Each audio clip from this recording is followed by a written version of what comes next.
I know this video seems out of place if you notice that they've been following the order of the books in the Bible.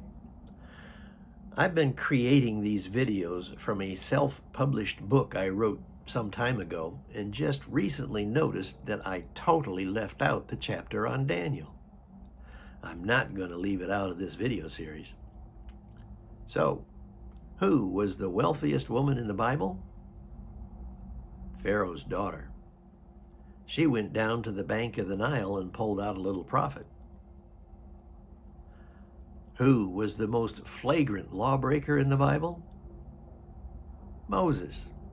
He broke all 10 commandments at once.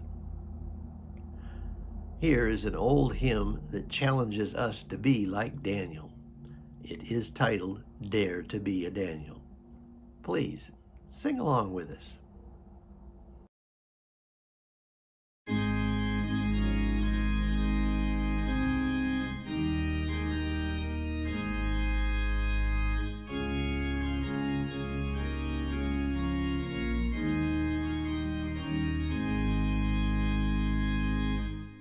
Standing by a purpose true, heeding God's command.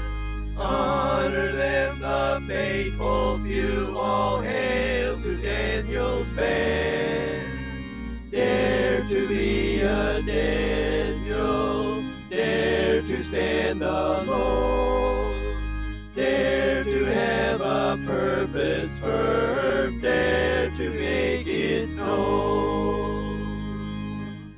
Many mighty men are lost, daring not to stand, who for God had been a host by joining Daniel's band. Dare to be a Daniel, dare to stand alone, dare to have a purpose firm, dare to make it known.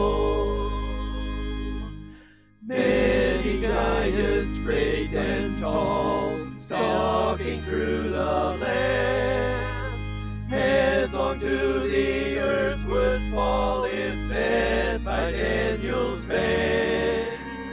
Dare to be a Daniel, dare to stand alone, dare to have a purpose firm, dare to make it known. Hold the gospel banner high, on to victory grand.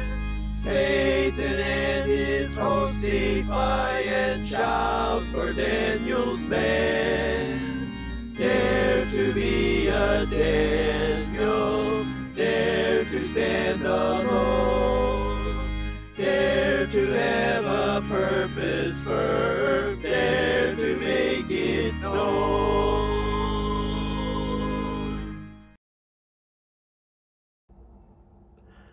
That really is challenging, especially the refrain. We should pose it to ourselves as questions.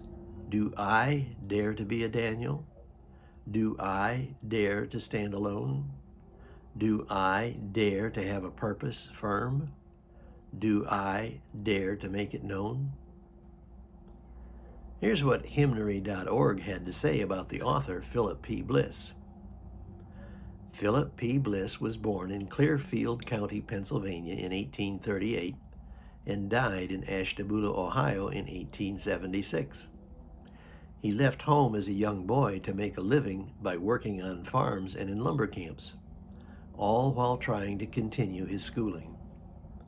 He was converted at a revival meeting at age 12. Bliss became an itinerant music teacher, making house calls on horseback during the winter, and during the summer attending the Normal Academy of Music in Genesco, New York.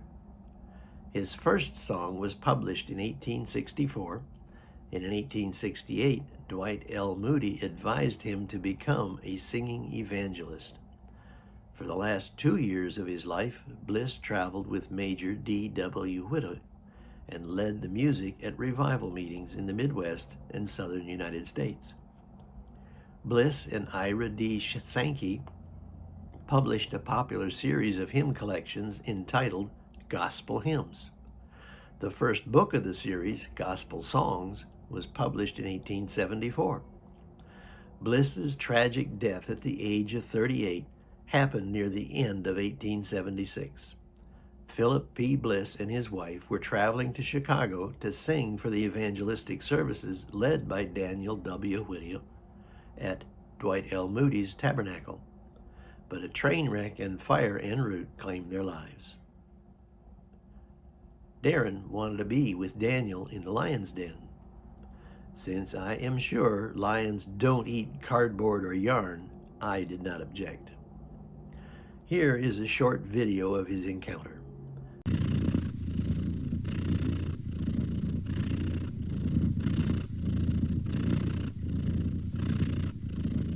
It was shot from outside the bars to their enclosure. Here's the opening section of the Wikipedia article about the Book of Daniel. The Book of Daniel is a biblical apocalypse set in the 6th century BC and considered by many to have been written in the 2nd century BC. It is ostensibly a narrative detailing the experiences and prophetic visions of Daniel, a Jewish exile in Babylon. The text features prophecy rooted in Jewish history as well as a portrayal of the end times that is cosmic in scope and political in its focus. The message of the text, intended for the original audience, was that just as the God of Israel saves Daniel from his enemies, so too he would save the Israelites in their present oppression. The Hebrew Bible includes Daniel as one of the Ketuvim, writings, while Christian biblical canons group the work with the major prophets. It divides into two parts, a set of 6 court tales in chapters 1 through 6, written mostly in biblical Aramaic, and 4 apocalyptic visions in chapters 7 through 12, written mainly in late biblical Hebrew. The Septuagint contains 3 additional sections in Koine Greek: the Prayer of Azariah and Song of the 3 Holy Children, Susanna, and Bel and the Dragon. Daniel and other Jewish apocalyptic literature from the period of antiquity, outside of John's Revelation, are all pseudonymous. The book's themes have resonated throughout the ages, including with the community of the Dead Sea Scrolls and the authors of the canonical Gospels and the Book of Revelation. From the 2nd century to the modern era, religious movements, including the Reformation and later millennialist movements, have been deeply influenced by it. One of the reasons given for believing late anonymous authorship is the fact that significant parts of it were written in late biblical Hebrew. Here is what AI generated in response to the question, what is considered late biblical Hebrew? Late biblical Hebrew refers to the Hebrew found in post-exilic biblical books, primarily dating to the Persian and Hellenistic periods, roughly 6th to 4th centuries BCE. It reflects significant linguistic evolution from the earlier classical biblical Hebrew, including heavier Aramaic influence, altered syntax, and updated vocabulary. The core characteristics of late biblical Hebrew. Books included.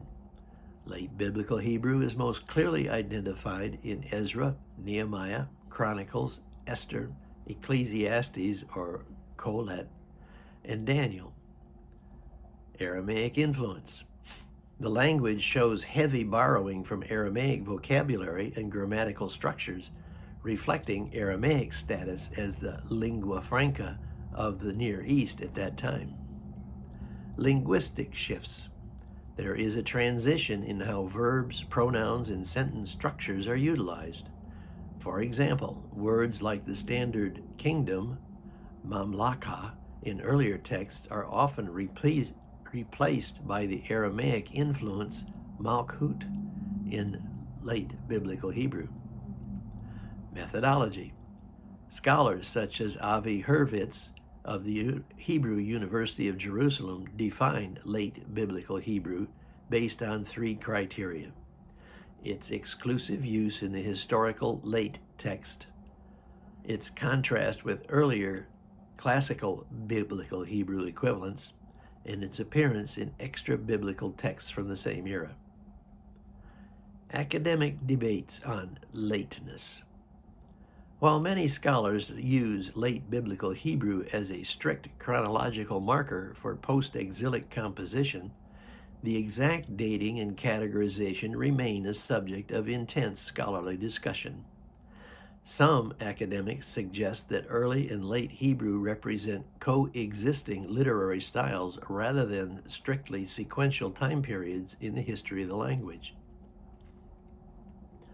Here's a quote from Daniel 1, verses 3 through 7. Then the king ordered Ashpenaz, chief of his court officials, to bring into the king's service some of the Israelites from the royal family and the nobility, young men without any physical defect, handsome, showing aptitude for every kind of learning, well-informed, quick to understand, and qualified to serve in the king's palace.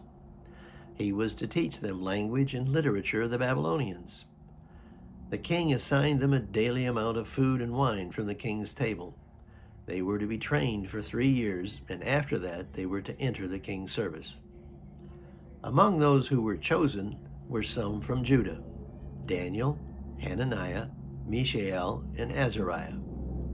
The chief official gave them new names: to Daniel the name Belteshazzar, to Hananiah Shadrach, to Mishael Meshach, and to Azariah Abednego.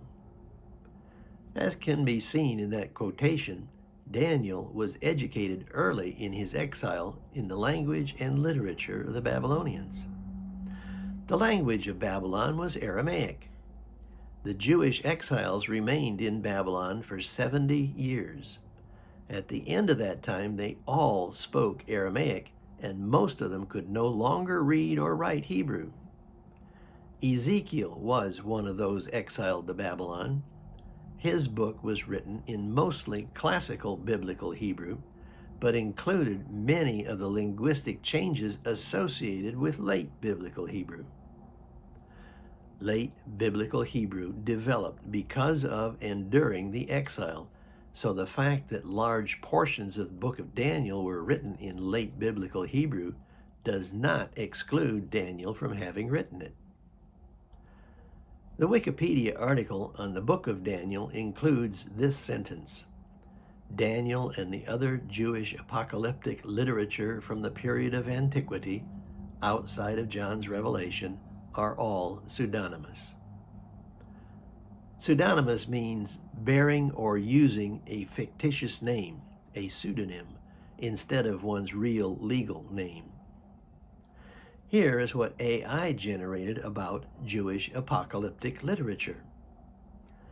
Jewish apocalyptic literature encompasses visionary texts written between 200 BCE and 100 CE. These works are characterized by pseudonymous authorship, credited to ancient heroes, vivid angelic revelations, cosmic dualism between good and evil, and the promise of a cataclysmic divine resolution to historical suffering. The genre flourished during the eras of severe political persecution, such as the Maccabean Revolt and the Roman destruction of the Second Temple.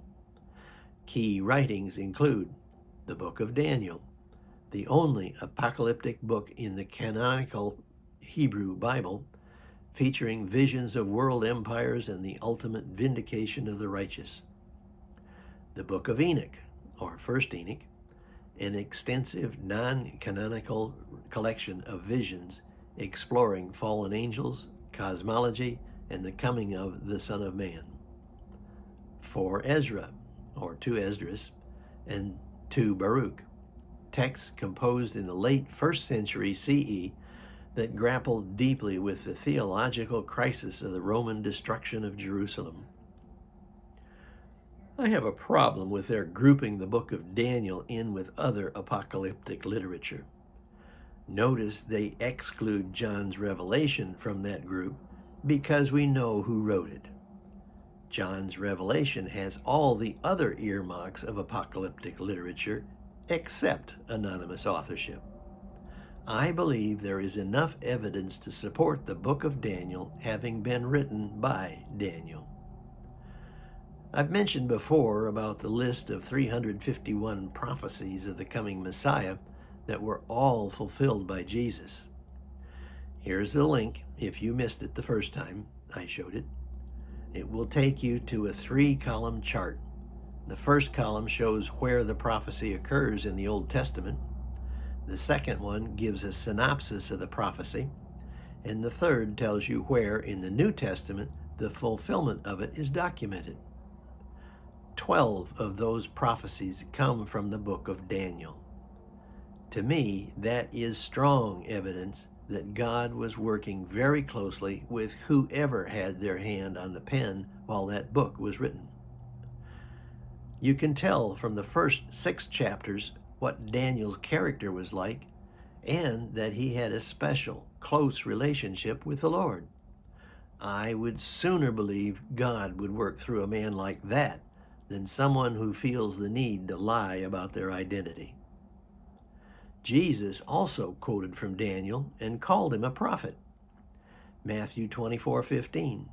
So when you see standing in the holy place the abomination that causes desolation, spoken of through the prophet Daniel, let the reader understand. That quote tells me not only that Jesus believed that Daniel wrote that book, but also that he expects another abomination that causes desolation to come in the future. Here's what AI generated in response to the question, when was the book of Daniel canonized in the Hebrew Scriptures? There is no exact date for the canonization of the book of Daniel in the Hebrew Bible. The Ketuvim, or writings, section, where it resides, was canonized gradually, but it was broadly accepted as sacred scripture by the 1st century CE. The timeline unfolded as follows. Composition, circa 167 to 164 BCE. The book achieved its final form during the Maccabean revolt to encourage Jews suffering under Antiochus IV Epiphanes. Early usage, circa 150 BCE. It was well known and quoted in early works such as the Sibylline Oracles and was widely read by the Qumran community who produced the Dead Sea Scrolls. The canonization process. The Torah was canonized first around 400 BCE, and the prophets, Nevi'im, were canonized by the 2nd century BCE. Because the book of Daniel was written so late, the prophetic section was already closed. As a result, it was categorized in the 3rd section, the writings, Ketuvim. Final recognition. 1st and 2nd century CE. Historical writers like Josephus and the early rabbis at the Council of Yavne, historically dated around 90 CE, effectively finalized the boundaries of the Hebrew canon, confirming Daniel's place. It seems apparent from that timeline that the book of Daniel was generally unknown before about 167 BC, but that doesn't mean that was when it was written. Here's a quote from Daniel 12:8-9. I heard, but I did not understand. So I asked, My Lord, what will the outcome of all this be? He replied, Go your way, Daniel, because the words are rolled up and sealed until the time of the end. I believe Daniel took that to mean he should seal his book until the end times. He probably wrote it on a scroll, rolled it up, and sealed it with a wax or clay seal, and may have written some kind of instructions on the outside about when it could be opened. I seriously doubt he wrote, "Do not open till Christmas."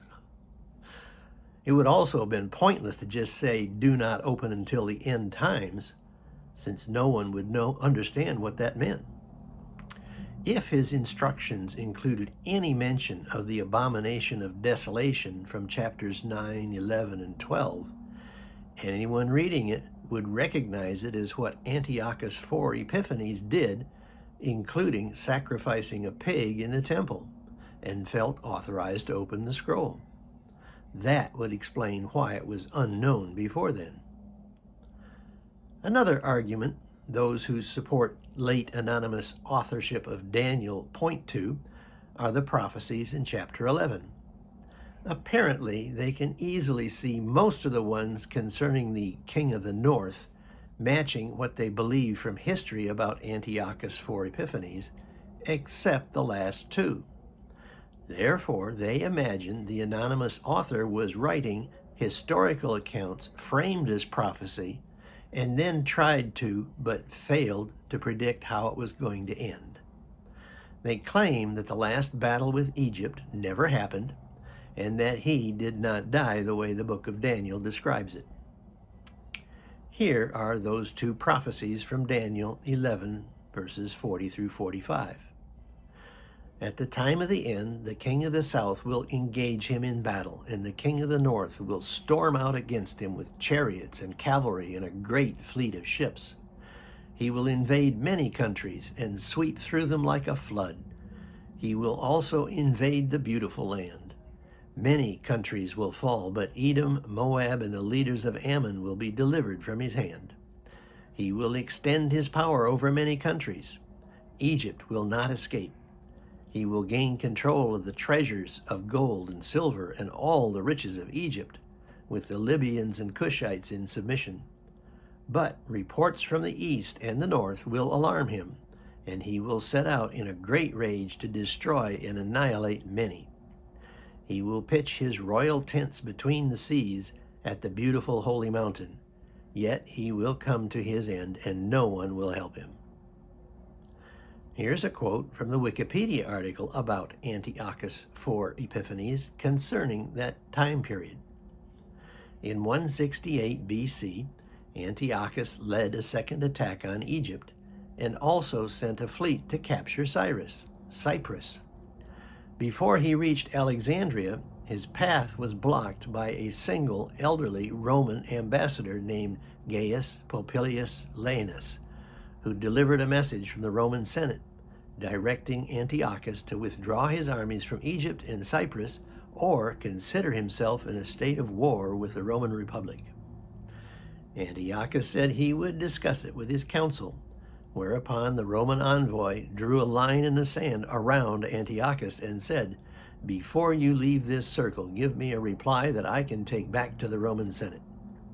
This implied Rome would declare war if the king stepped out of the circle without committing to leave Egypt immediately. Weighing his options, Antiochus decided to withdraw. Only then did Popilius agree to shake hands with him. Ancient sources and traditional historiography describe this day of Eleusis as a great humiliation for Antiochus IV that unhinged him for a time. Some more modern historians conjecture that Antiochus may have been more reconciled to this than ancient sources indicate, as the Roman intervention meant that Antiochus had been given an excuse not to undertake a potentially long and costly siege of Alexandria. He could instead return with treasure and loot, having weakened the Egyptian state at a time at little risk and cost compared to a larger scale invasion. This seems to me to match many of the details in Daniel 11:40 through 43. The first part of verse 40 mentions a great fleet of ships. The Wikipedia article said that he sent ships to capture Cyprus. Since his capital city was in what is today southern Turkey, he would have swept through many countries on his way to Egypt, just like it says in the second part of verse 40. Verse 43 says he will gain control of Egypt's wealth. The Wikipedia article confirms that he gained wealth from his conquest up to that point where he met the ambassador. The prophecy mentions reports from the east and the north will alarm him. I believe the report from the north was the ambassador from Rome. Verse 44 says He will set out in a great rage to destroy and annihilate many. His first target was Jerusalem, where his actions, including sacrificing a pig in the temple, triggered the Maccabees to start a revolt. Here's another part of the Wikipedia article. Antiochus recognized the potential danger in the east, but was unwilling to give up control of Judea. He sent a commander named Lysias to deal with the Maccabees, while Antiochus himself led the main Seleucid army against the Parthians.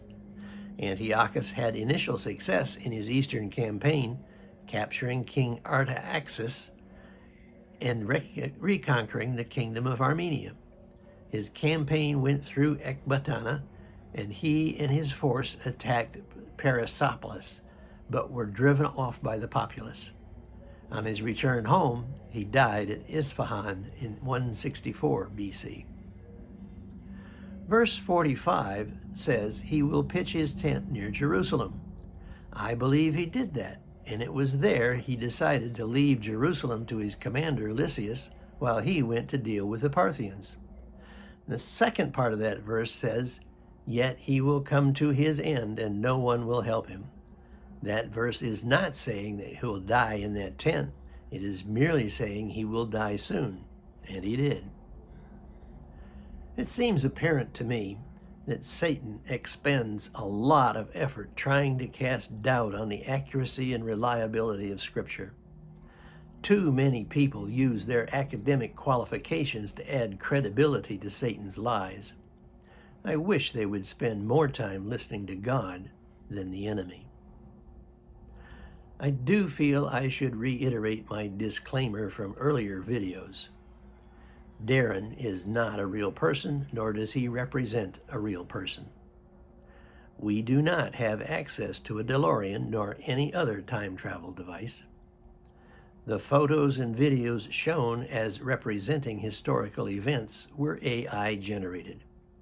I include them to help us imagine what the actual events may have looked like.